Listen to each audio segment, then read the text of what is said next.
It's Friday, September 1st. I'm Tre'vell Anderson. And I'm Priyanka Arabindi, and this is What a Day, where at least one of us already has a ticket for Taylor's Eras Tour when it comes to movie theaters. And another host is saving their money for when Beyonce does it. Yeah, you can make your guess about who is who in that situation.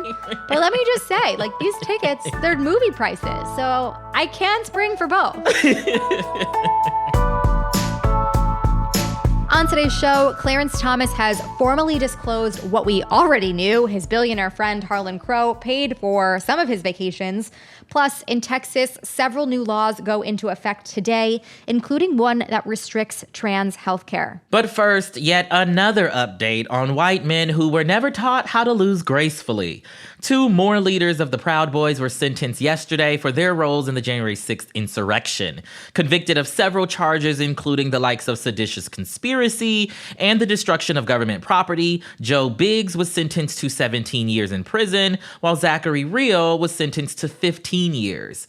Now, I know we're supposed to be prison abolitionists and whatnot, so we're not supposed to applaud this form of accountability, but as the 11th commandment states, if thou fucketh around, thou shalt findeth out. Yeah, I believe that is a direct quote, actually. So tell us, how do these sentences compare with the others that have been handed down to insurrectionists so far? Yeah, so Biggs's 17-year sentence is currently the second longest prison sentence that's come down. The longest being Oath Keepers founder Stuart Rhodes, who got 18 years.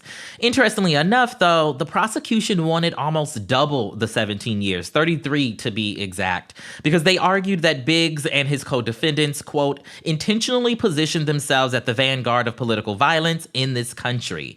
But District Judge Timothy Kelly opted for the lower, yet still significant sentence, saying that he did not want to, quote, minimize the violence that did occur, but that he had to also be conscious of the other sentences that were given to the other domestic terrorists as to not create large or unwarranted disparities. Got it. Okay. And speaking of white men who were never taught how to lose gracefully, I've also got a quick update on a couple of Donald Trump's legal woes. First up, the case in Georgia, where he's accused of racketeering in his efforts to upend the 2020 presidential election results in the state. Trump has officially pleaded not guilty, so that's 4 for 4 regarding all of his indictments. And he's also asked the judge to sever his case from the 18 other co-defendants under the guise that his team won't have enough time to appropriately prep for the case by October 23rd, which is when DA Fani Willis has asked for the trial to be set for. Of course, this is a move that, if approved, will allow Trump's team to delay proceedings. Right. And we all know that that is what they are after. While we're talking about the Georgia case, there have also been talks about Republicans who are trying to investigate DA Willis's decision to bring this case to trial in the first place. What is the latest on that little endeavor? Yeah, so Republican Governor Kemp actually addressed this in a press conference yesterday, saying that he will not be calling for a special session to investigate her. Let's take a listen. We are now seeing what happens when prosecutors move forward with highly charged indictments and trials in the middle of an election. Simply put, it sows distrust and provides easy pickings for those who see the district attorney's action as guided by politics. But let me be clear. We have a law in the state of Georgia that clearly outlines the legal steps that can be taken if constituents believe their local prosecutors are violating their oath by engaging in unethical or illegal behavior. Up to this point, I have not seen any evidence that DA Willis's actions or lack thereof warrant action by the Prosecuting Attorney Oversight Commission. But that will ultimately be a decision that the commission will make. Regardless, in my mind, a special session of the General Assembly to end run around this law is not feasible and may ultimately prove to be unconstitutional. So he's basically saying that even though he feels like Fani's decision is politically motivated, that she's not done anything illegal or unethical. So, maybe people will now just let this black woman do her job.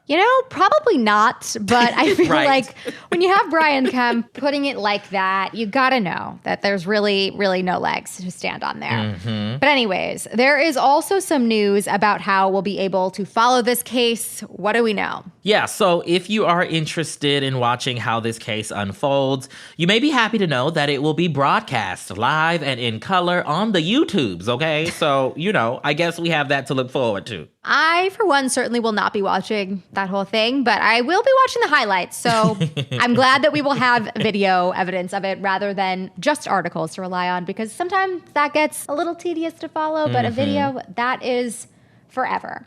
But anyways, the last update from Trump world has to do with the case that he faces in New York State. Fill us in. What's going on there? Yeah, so that's the case brought by Attorney General Letitia James that accuses him of financial fraud. He has asked the judge there to dismiss the case due to a recent appellate court decision that they believe narrows the scope of the case. Now, this gets a little technical, but basically, his team says that Letitia's allegation that Trump, his business, and members of his family fraudulently boosted their net worth by between $812 million and $2.2 billion each year over the course of a decade, that they can't be tried because this appellate court has now placed limits on which loans in question can actually be considered by a court because he got them too long ago. So they're trying to do everything that they can to basically, again, delay, or at least get it thrown out. Of course, we don't yet know how the judge will rule on this, but this definitely could take a bit of the wind out of this case if the judge does buy it. All right, a lot of updates there. Feel like you might be eligible for hazard pay with that one, Trey Fell, but thank you so much for filling us in. But now, switching gears for a little update from everybody's least favorite Supreme Court justice. That is right, Justice Clarence Thomas. He officially disclosed yesterday that Republican megadonor Harlan Crow footed the bill for his private jet trips in 2022 to both attend a speech in Texas and to vacation at Crow's home in the Adirondacks.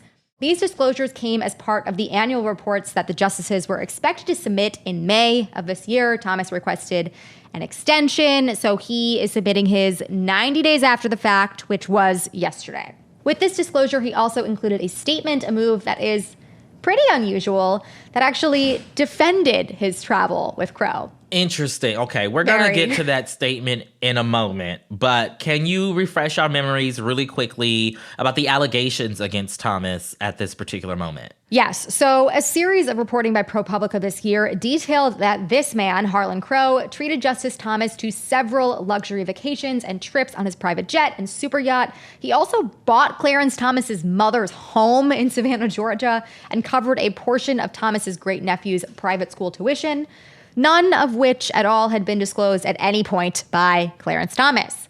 The justice received similar kinds of perks from other wealthy people, but the ones involving Crow seem to be the most extensive and have garnered the most attention. All of this drummed up intense scrutiny and criticism, both of Justice Thomas and his colleague, Justice Samuel Alito, who has also been accused of accepting similar things, and of the court in general, because of the fact that these justices aren't actually bound by official ethics rules or subject to any punishment for not disclosing this information.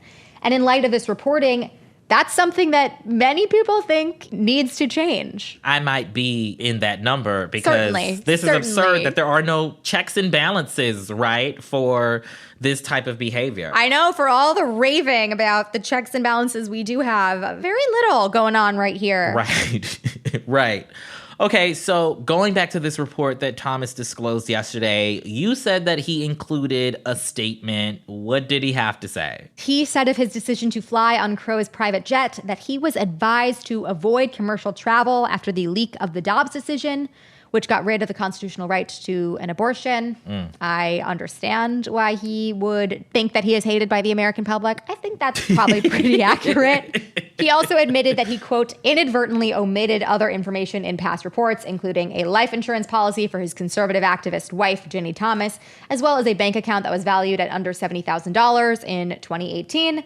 He tried to defend himself over these glaring omissions, along with, all the other trips and perks over the years, saying that he, quote, adhered to the then existing judicial regulations as his colleagues had done, both in practice and in consultation with the judicial conference. But something is telling me that he probably wasn't consulting with RBG and company about whether or not he should go on these luxury trips or have this political megadonor with a supervillain name, buy his mother a house, and not report any of it. I don't think that's what people on the other side of the aisle, or ideologically speaking, are doing exactly. Just a little thought I had. Obviously, we will continue to follow this story, but that is the latest for now. We'll be back after some ads.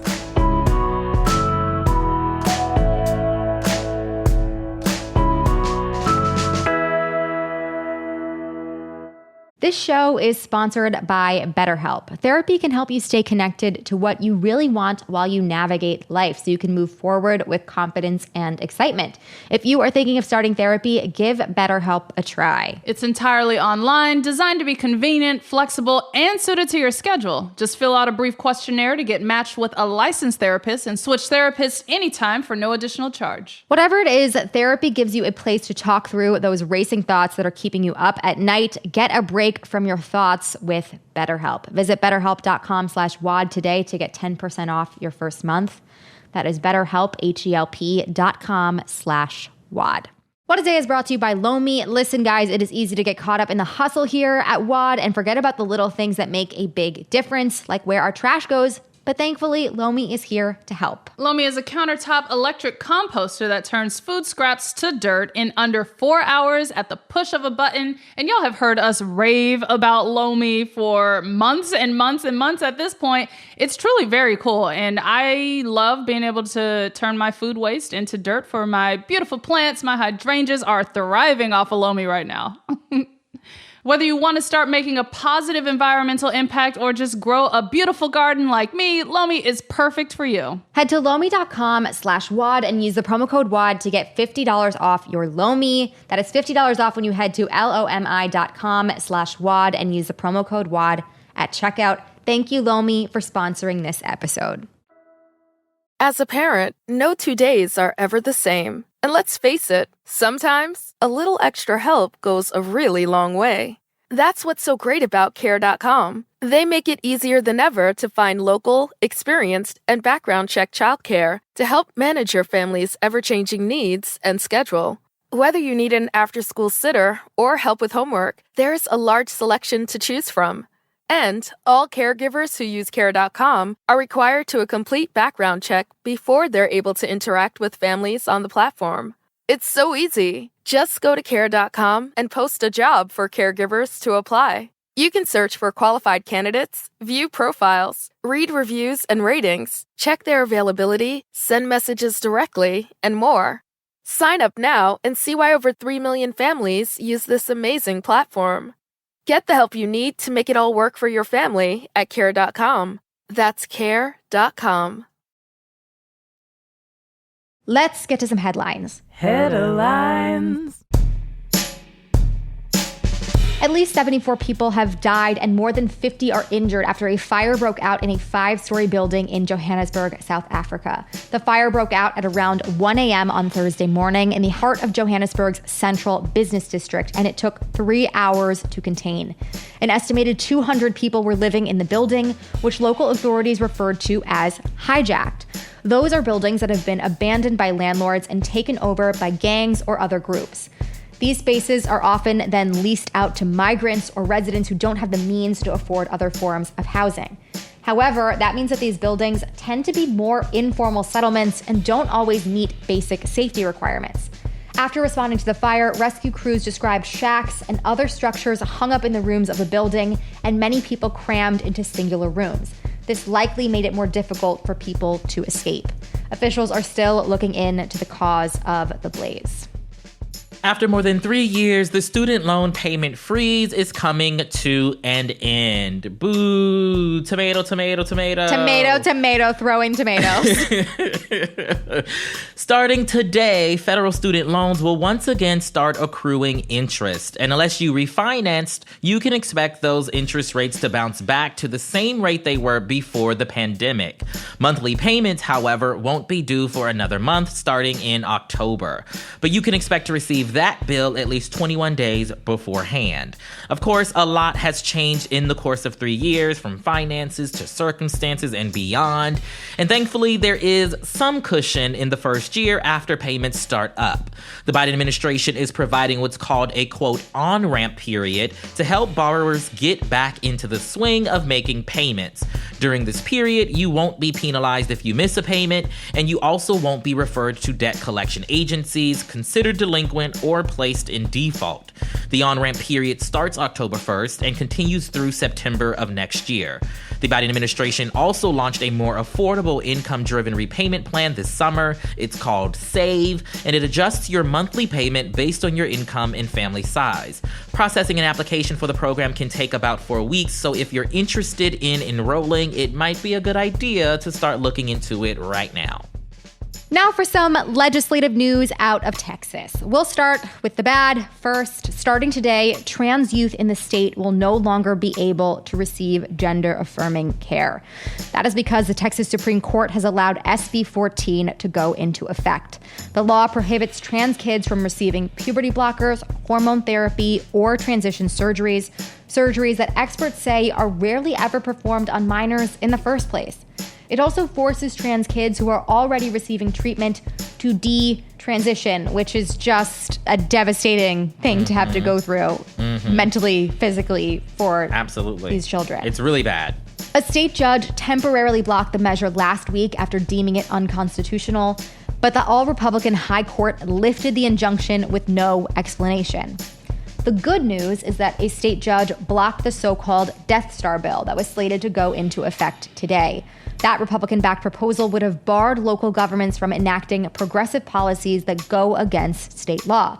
But a judge struck it down because the law conflicts with a provision in Texas's state constitution that allows cities to enact their own policies. State officials have already appealed Thursday's ruling, but for now, blue cities and counties are free to do what they want. Biden is saying, show me the money to those people in the Capitol. The White House is pushing Congress to pass a short-term spending bill that would help avoid a partial shutdown and keep the government funded. As of now, that money is set to run out at the end of September. The pressure has been building for months for lawmakers to pass a bill that would fund the government for the 2024 fiscal year. But both parties are vastly opposed on the specifics of that bill, especially House Republicans who are demanding spending cuts so large that Biden and the Democrats refuse to accept them. That's why Biden is asking for what's called a continuing resolution, a smaller bill that would buy Congress time to come to more of an agreement. When Senate Minority Leader Mitch McConnell was asked about the ongoing appropriations process on Wednesday, yes, the same press conference that he froze at, he said this. Honestly, it's a pretty big mess.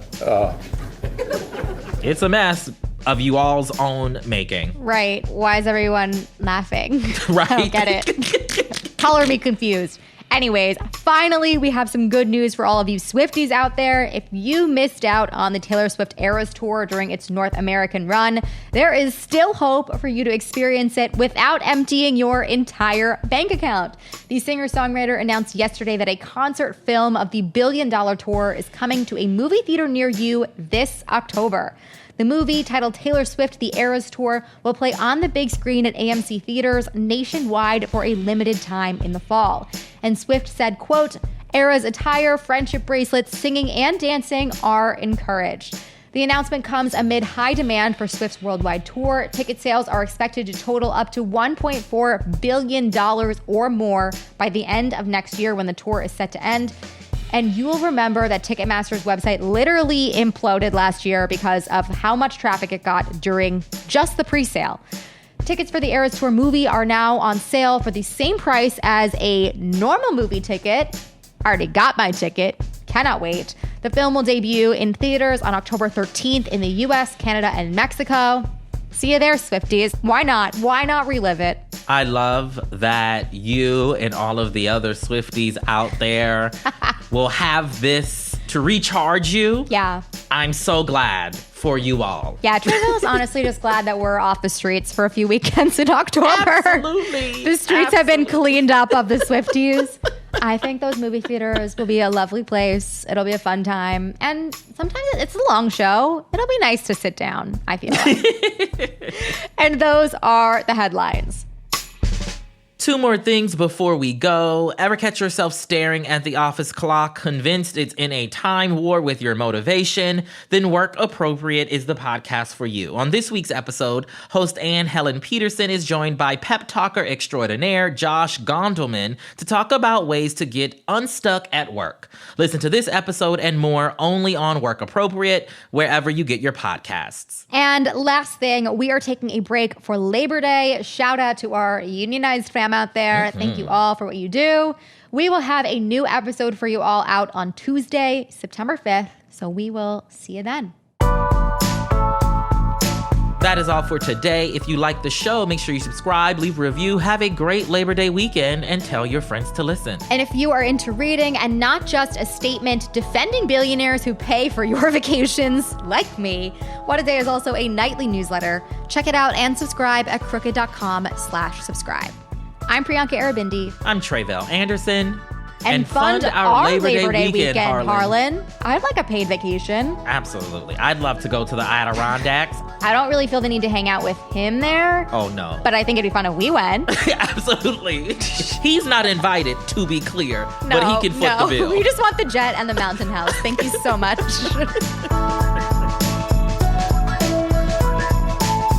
What a Day is a production of Crooked Media. It's recorded and mixed by Bill Lance. Our show's producers, Itzi Quintanilla, Raven Yamamoto, and Natalie Bettendorf are our associate producers, and our senior producer is Lito Martinez.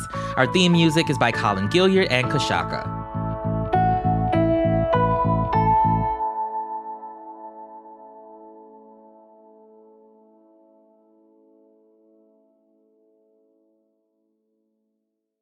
Meiomi is a big, full-flavored wine, perfect for the moments in life when we're living most fully. Meiomi uses the best that coastal California has to offer, creating Pinot Noir, Cabernet Sauvignon, Chardonnay, Red Blend, and Meiomi Bright, a lower-alcohol Pinot Noir. Full flavor, fully captivating. Discover Meiomi's unrivaled taste at shopmeiomi.com. That's shop, MEIOMI.com to find our wines at a store near you. Meiomi, to the fullest. Please enjoy responsibly. Meiomi Wines of Campo, California. Dietz & Watson's been making meats and cheeses the right way since forever. What's that mean? It means never cutting corners, ever. It means cooking, not processing. It means our Virginia brand ham that's cooked to perfection, then twice baked to layer the flavors. It takes more time, but you can taste the difference. We come to work every day to do it the right way, even if it's the hard way. Because if it's not right for us, it's not right for you. Dietz & Watson, it's a family thing since 1939.